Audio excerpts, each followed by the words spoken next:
الرحمن الرحیم وإلیک مسائل محلولۃ حاول ان تعرف خطوات حلها وفق ما سبق وإلیک اور پکڑ مسائل مسائل ایسے مسئلے محلولتاً جو حل شدہ ہے، جو حل شدہ، حاول آپ کوشش کیجئے تو کوشش کر، جی ان تعرف یہ کیا پہچاننے بول سارے پہچاننے کی ان تعرفہ کہ تو پہچانے خطواتی حلہا ان کے حل کرنے کے اقدامات کو، وفق ما سبق اس کے مطابق جو گزر گیا ہے۔ چلیے جی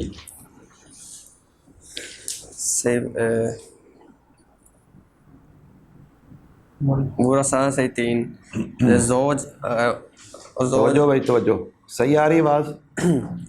تین ورثہ ہیں، زوج، اخت من اوپر دیکھیں بھائی، اس نے ورثہ لکھے نہیں، نیچے نقشے میں آپ کو سمجھ آ گئی۔ کیا سمجھائیے؟ زوجہ فوت ہوئی ہے، عورت فوت ہوئی ہے، کہ ایک عورت فوت ہوئی ہے، ایک عورت فوت ہوئی ہے، اس کے ورثہ کون ہے؟ ایک اس کا خامند ہے، اس کا خامد، اس کی اللاتی اللاتی بہن اور اخیافی قیافی بھائی۔ بہن۔ جی مولانا، میں آپ سے پوچھوں گا، آپ حل کریں۔ زوج کو کتنا دینا ہے؟ نصف، اور اخت لاب کو نصف، اور اخ لام کو سدس۔ ٹھیک ہو گئی؟ جی نصف، نصف اور سدس مخارج دو دو چھ، دو دو چھ چھ، دو دو کا تماثل، کیا رہ گیا؟ دو چھ، دو چھ میں تداخل، تداخل کیا کریں؟ چھ دو، بڑا لے لیں، چھ لے لیا۔ اصل مسئلہ کتنا بن گیا؟ چھ چھ میں سے نصف دیا زوج کو تین، اخت لاب کو نصف دیا تین، اور اخ لام کو سدس دیا ایک، جمع کیا سات، کیا ہو گیا؟ اور ہو گیا۔ اور یہ سمجھ آ گئی ہے؟ بولو جی بات جو سمجھ آئے کہنا آ گئی، جی نہ آئے تو کہنا نہیں ہے، صاف سی بات مولانا سمجھ آ گئی؟ اچھا، یہ آپ کو سمجھ آ گئی۔ جی جی اب آگے کیا کرنا ہے بھائی؟ جی آصف صاحب، آگے کیا کرنا ہے؟ تصحیح تو تب ہوتی ہے نا جب انکسار ہو، جب انکسار آ جائے، تو یہ تو ایک ایک فرد ہے، اول ہوا ہے بس، اول کر لیا۔ اب دوسری میت کون ہے؟ پہلے تو ویسے تو وہ وضاحت کر دیتا ہے نا، تو یہاں آپ نقشے میں دیکھ کر آپ کو سمجھ آ جائے گی۔ تو دوسری کون ہے؟ زوج، مرد، زوج۔ دوسری میت کون ہے؟ زوج، زوج کے آگے ورثہ کون ہے؟ زوجہ تو بوڑھی مر نہیں گئی ہوتی، ایک اور شادی کی، ایک بعد میں ایک اور نہیں شادی۔ ضروری نہیں نئی کی ہو، پرانیاں ہی دو ہوں، ایک مری ہے، سمجھے بات؟ جی اور یہ بھی ممکن ہے شادی کرنے کے بعد پھر فوت ہوا۔ بہرحال اس کی ایک بیوی ہے اور دو اس کی شقیقہ ہے، شقائق ہیں، اور آخر اب ایک اللاتی بھائی ہے، یہ بات سمجھ آ گئی؟ اللاتی بھائی، اور بھائی بات جی جی اتنی آ گئی۔ بات سمجھ آ گئی؟ یہ زوجہ پہلی عورت کی کیا لگتی ہے جو پہلی فوت ہوئی؟ سوکن، سوتن۔ سوتن، شقائق اس کی کیا لگتی ہیں؟ شقیقتان۔ بٹ جائیں آپ، بہنیں، پہلی میت کی ننانا، ننانا، ننان، اس عورت دے خامندیاں پہنا نے نند کی لگی ہیں، نند، نندے ہیں یہ اس کی، کیا ہیں؟ نندے، اور آخل اب اس کی نند، دیور جیٹھ، وہ پہلی عورت کا کیا لگے گا؟ دیور، بولو سارے۔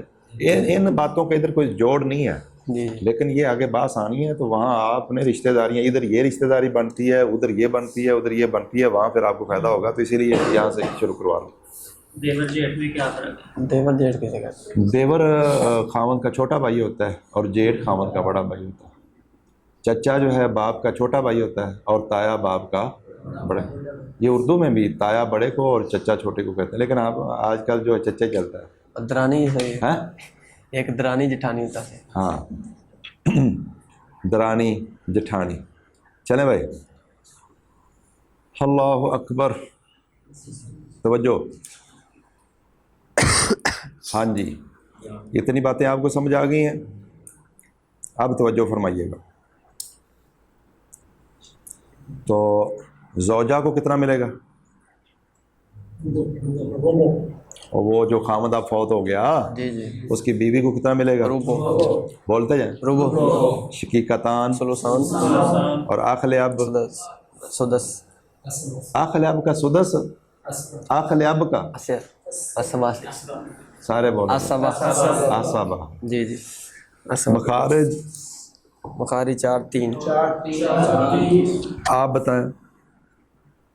مخارج 4 زوجہ کا ربع ہے نا 1/4 اور شقیقہ کا تان کا 2/3.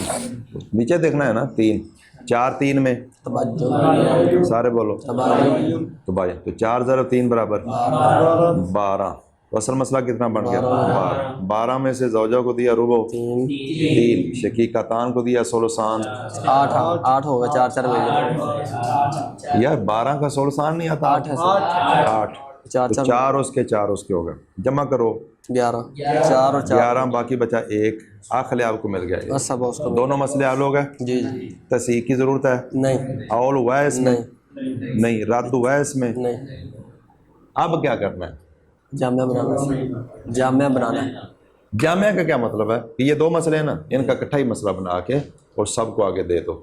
ایک یہ کس کا مسئلہ بن رہا ہے؟ پہلی جامعہ میت پہلی میت، اس کا پراپرٹی تقسیم ہو رہی ہے. اچھا توجہ بھائی، اتنی باتیں سمجھ آ گئی. جی جامعہ بنانے کا کیا طریقہ ہے؟ دوسری میت کے سہام اور دوسری میت کا اصل مسئلہ دیکھا جائے گا. جی مولانا آپ بتائیں جامعہ کیسے بناتے ہیں؟ پہلا سٹیپ کیا دیکھنا ہے اس میں؟ پہلا مسئلہ حل کر لیا، پھر ہم نے دوسرا مسئلہ حل کیا. اب جامعہ بنانا ہے، کیسے بنائیں گے؟ کس کے؟ پہلی میت کے؟ وہ تو مری پی قبراں تھے، انہیں سے ہم کہنے کو لینے. ہاں دوسری وہ پہلی تو قبراں چ پئی ہے، دوسری بھی چلی گئی ویسے، لیکن انہیں کو لے کے پھر مری ہے. جی دوسری میت کے کیا دیکھنے ہیں؟ سیام اور دوسری میت کا اپنا اصل مسئلہ سیام اور اسی کا سیام اور اسی کا اصل مسئلہ. کتنے سیام ہے دوسری میت کے؟ دوسری میت کون ہے؟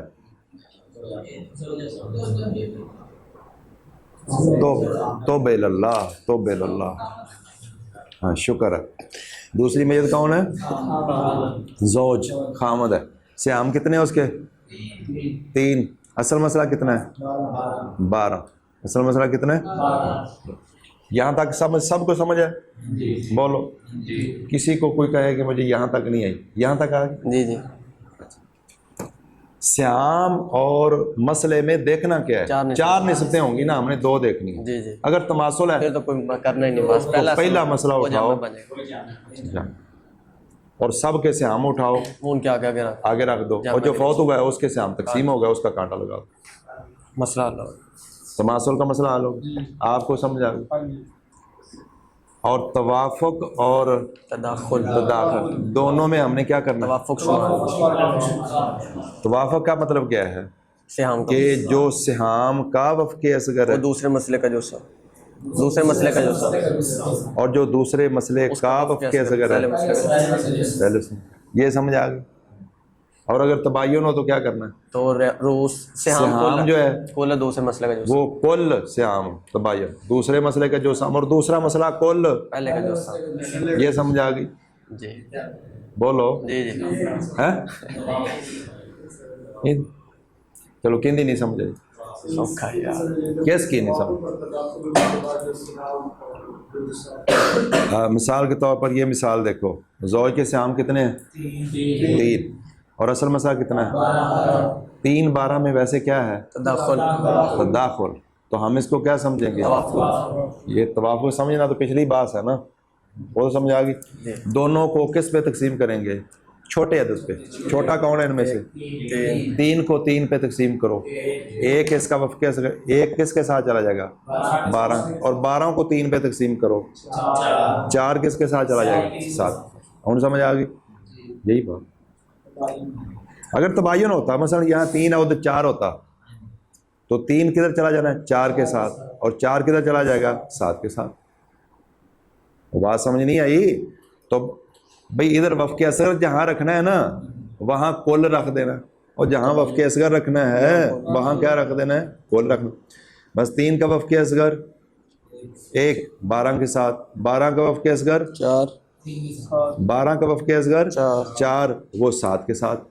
اور اگر ہوتا تباین, کیا ہوتا تباین, بس سہام ہے 3 اور اصل مسئلہ ہوتا 4, تو یہ سہام چلے جاتے 4 کے ساتھ اور 4 ادھر بھی رہتا اور 7 پہلے مسئلے کا جو سام بھی بن جاتا. اب بات سمجھ آ گئی ہے؟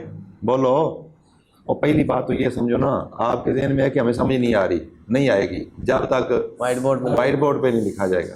اگر یہ نکال دیں تو پھر مجھے وائٹ بورڈ میں لکھنے میں کوئی مسئلہ نہیں ہے, لیکن وقت بچ جائے گا کیونکہ یہ وائٹ بورڈ ہی ہے.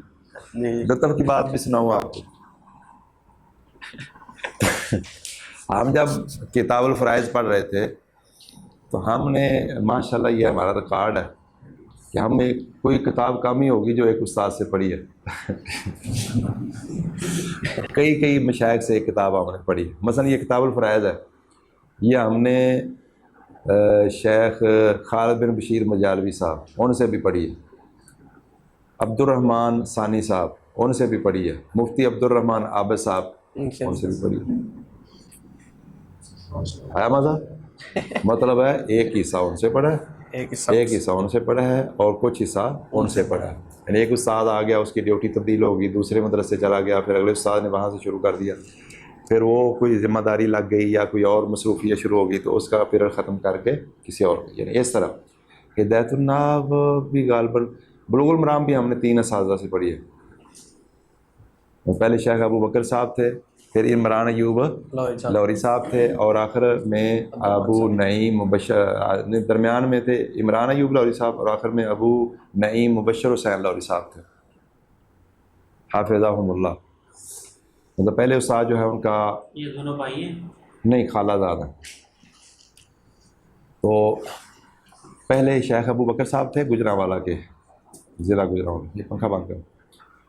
بہت اچھے استاد تھے ماشاءاللہ, زبردست.